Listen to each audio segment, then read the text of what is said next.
Hello everyone and welcome back to another video. This one today is going to be just a little bit different from some of the ones that I have been doing recently. I apologize too if I have to stop and take a few sips of my drink.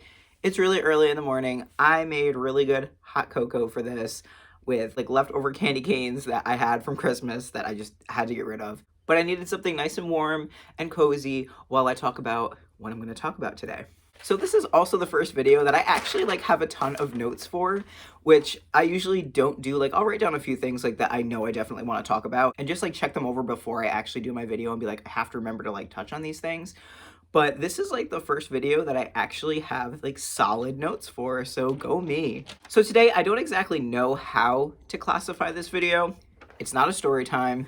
I'm obviously not out and about checking out creepy haunted locations, and it's definitely not a haul video. But pretty much what it is it's going to be alluding to a future ghost hunting and creepy paranormal area event that we'll be doing in the spring. For anyone who lives local to me, you've probably heard of the Shanley Hotel. If you're in New York State, I'm sure you've heard of it. And even outside of New York State, you may have even come across the Shanley Hotel and heard a little bit about it. So the Shanley is located in Napanoch, New York, which isn't really that far from me. I'm going to say maybe 45 minutes at the most. But it is considered the most haunted hotel in New York State. I drive past it a lot of times when we're going out to the mountains over there. There's a beautiful reservoir there where eagles do a lot of their nesting. And to get there, a lot of times we drive past the Shanley Hotel. So pretty much what I'm going to talk about today is some of the history of the Shanley and some of the things that go on there. Mainly because I'm so excited, but Jen and my two best friends, Kathy and Steven, and I are planning on, in the summer or spring, going to the Shanley and staying overnight. They do guided ghost tours there. You can stay in some of the haunted rooms and you get free breakfast. It's a really cool. A lot of people I know have done it. I think Ghost Hunters has done it on TV. There's a lot of really big name paranormal people who have actually gone and stayed at the Shanley, and you get to use ghost hunting equipment and stuff. So I think it's really cool, even if we don't find anything and it's just a roadside attraction and it's not actually haunted.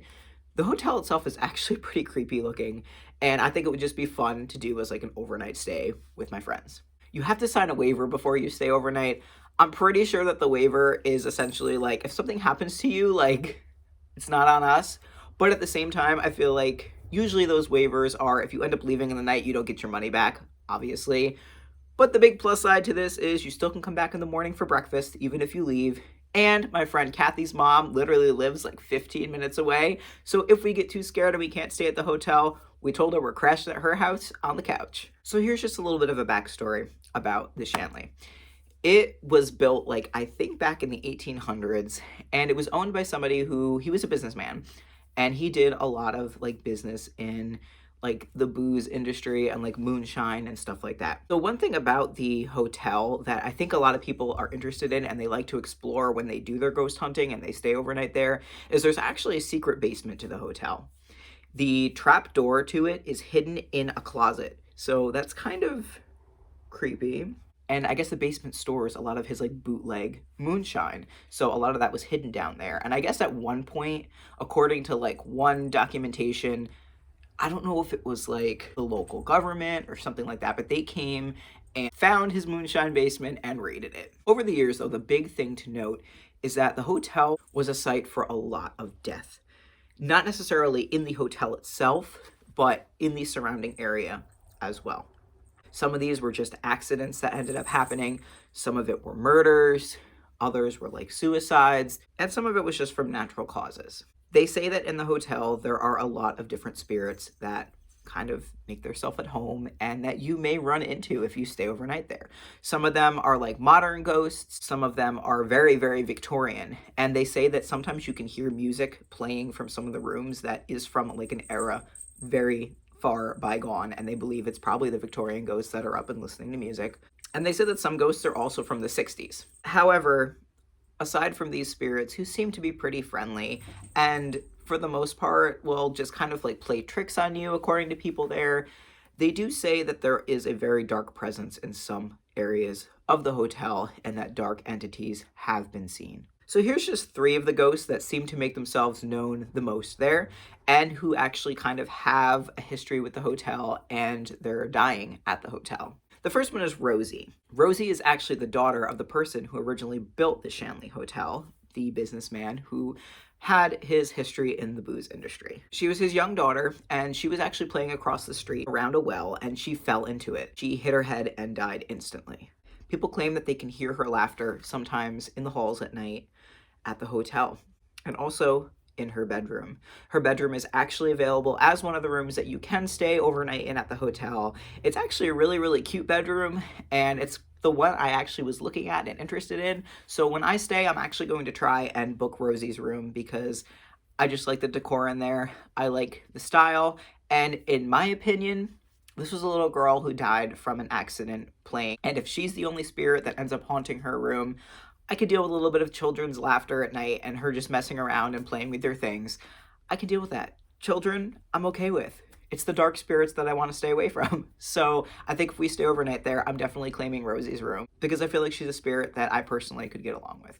Another spirit that's said to haunt the hotel is Esther. Esther was the sister of the businessman who owned the Shanley, and she died in 1818 from a really bad case of influenza. They said right before her death she was severely depressed. They don't really know what was going on. They don't know if it was from like the sickness in general or if other things were going on in her life, but she just suffered really massive like depressive states and didn't seem herself before her death. So though it was written off as influenza, some people believe that maybe something else paranormal was going on that caused her death. Esther's room is actually available to stay in overnight. I'm going to try and convince my friends Kathy and Steven to take her room so that we can see her like paranormal activity if there's any. A lot of it is not as extreme, I guess, as like hearing Rosie's laughter, but sometimes you do see Esther in that room. At first we were planning on just getting like one room to share because the hotel has like different room sizes. So we could have got a room for 4 people, but once the ghost hunting is over, you're not allowed to travel into other rooms because people are trying to sleep. The tours end at 1 a.m., but you're allowed to explore in your own room and around the hotel, just not in the other haunted rooms. So what we came to the conclusion was it's literally like $15 more. We can get 2 rooms. Jen and I can share a room, and Kathy and Steven can share a room. And that way, all night long, we can travel between 2 rooms and take turns staying in them. So we're planning on getting Rosie's room and Esther's room so that we can switch up in the night and see what's going on. The final ghost that I'm going to mention here is one that's often seen as well, who is a friendly spirit. It is the ghost of a young boy who actually lived in the house next door to the Shanley. They said he died from a freak accident where he was hit by a car, but he's said to haunt the grounds of the hotel. Some people see him outside at night, or sometimes they see him like in the lobby area of the hotel, but he's another friendly spirit that supposedly haunts the Shanley. Now, like I said, there are a bunch of other spirits there. Those are the 3 that most people talk about that they do see the most often. However, like I said, there's a lot of dark entities there, supposedly as well. A lot of them have to do with the basement and the upper floor of the hotel. Apparently, according to hotel staff, you are not allowed on the upper level of the hotel. I don't know why. Maybe that's where the murders happened. Crazy stuff. But I believe that's probably where the dark entities hang out. Now, people that stay overnight there, they claim to see doors open and close on their own with nobody there, no wind, nothing like that. Like I said, they often hear laughter in the halls, especially in like Rosie's room. They hear like a child laughing at night and trying to play.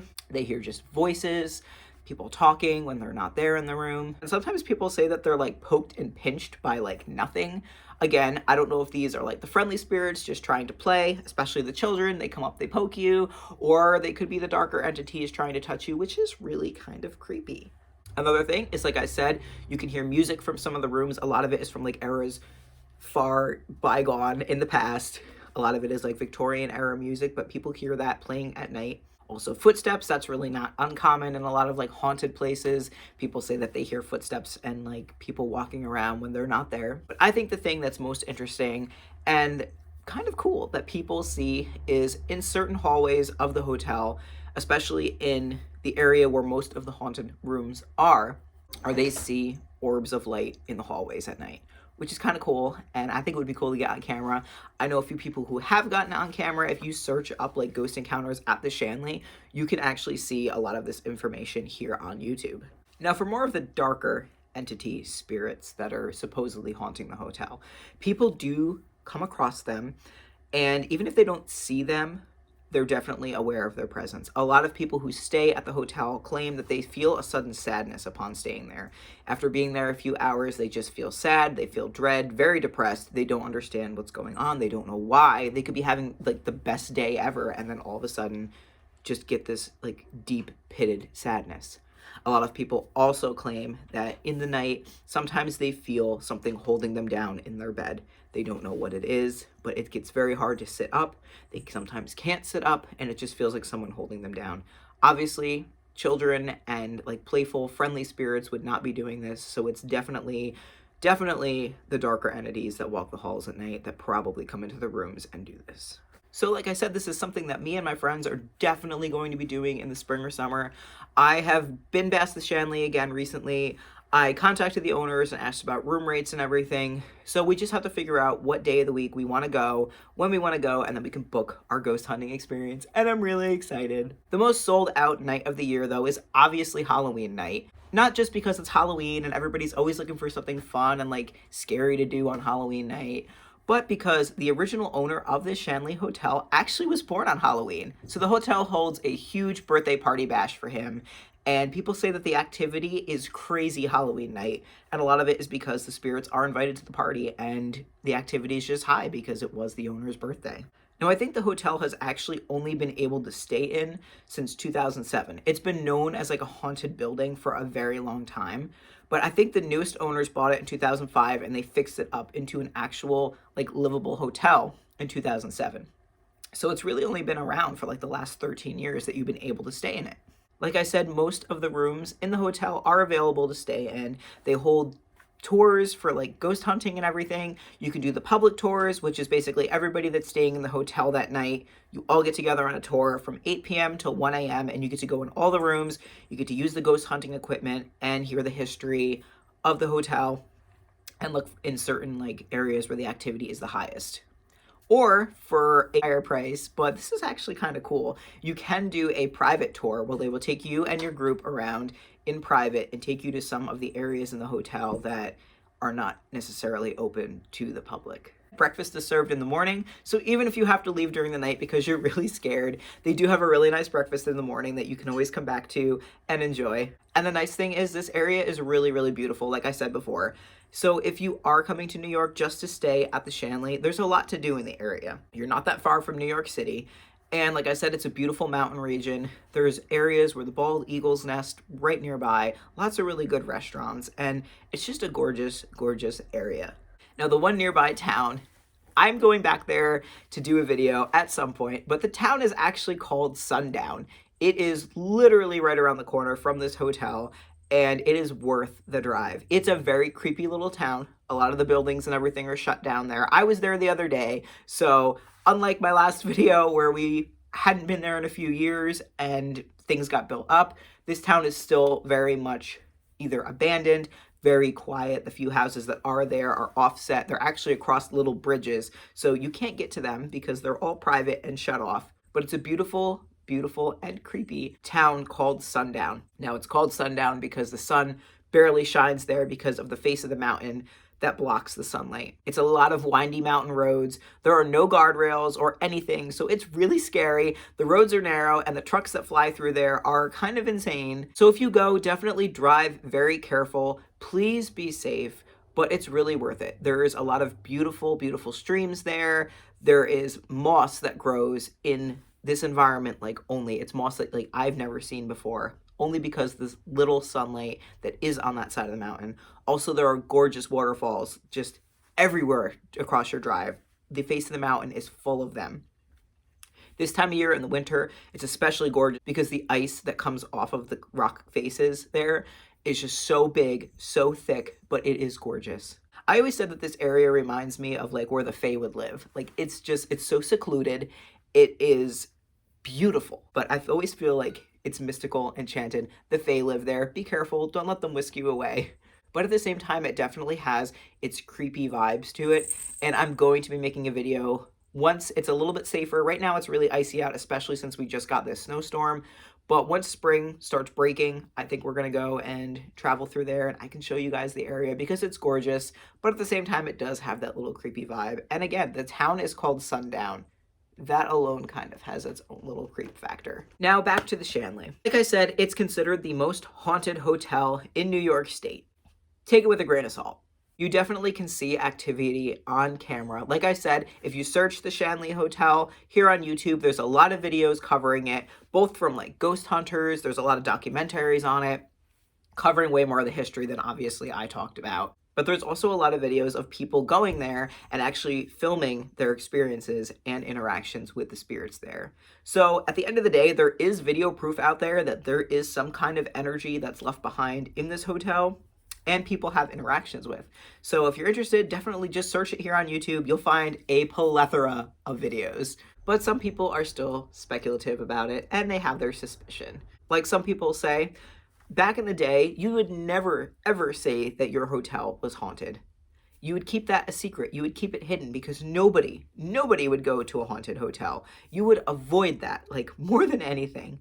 But these days, it's kind of like a roadside attraction, like I said, where if you advertise that your hotel is haunted, you get flocks of people there because people want to experience it or they want to stay, especially if you offer, like, ghost hunting nights and things like that. Like, I feel like it's more or less like marketing ploys to get people to come and stay at your hotel because if you say it's haunted, more people than not these days, they're interested in checking it out and seeing what activity could be there. So at the end of the day, is the Shanley really haunted?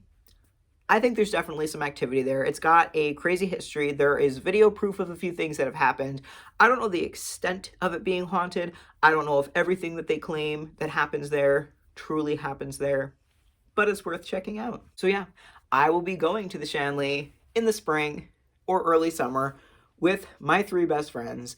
We're really, really excited. We have been talking about this like nonstop, and we cannot wait to see what happens overnight. Obviously, we're not sleeping. The ghost tours end at 1 a.m. They fill you up with coffee on your stay, so I'm gonna be like wired all night. Plus, we're gonna wanna walk around and do some exploring on our own and a little bit of our own ghost hunting. And the big thing to note is there is no smudging, no saging, none of that allowed at the hotel, obviously, because if these spirits live here, you don't want to annoy them, you don't want to banish them. This is their living space, we are the guests. And finally, the really big thing that the hotel does say that you can bring and does encourage are spirit boards. Now, like I said, I really don't play with spirit boards. I'm not super interested in them. I know I was just gifted my great-grandmother's. My friend Kathy is insisting that I bring it with me. Obviously, it doesn't have a planchette with it, so if we did bring it, we would have to get one. I don't know if I'm going to use it. Her and Jen might use it. I don't know yet. Or we might pick up another board. I also think that they have some at the hotel that you can actually use. But again, I'm not super into using spirit boards and stuff like that, so we'll have to see as we get closer to. That was my video for today, just talking a little bit about the history of the Shanley, which, like I said, is really local to me, and a lot of people in New York State know about it. It's, like I said, our most haunted hotel, and it gets a lot of traffic from people all over the world that fly in. Lots of paranormal investigators have stayed there. They claim that there's definitely activity. They sense spirits. They've gotten it on camera.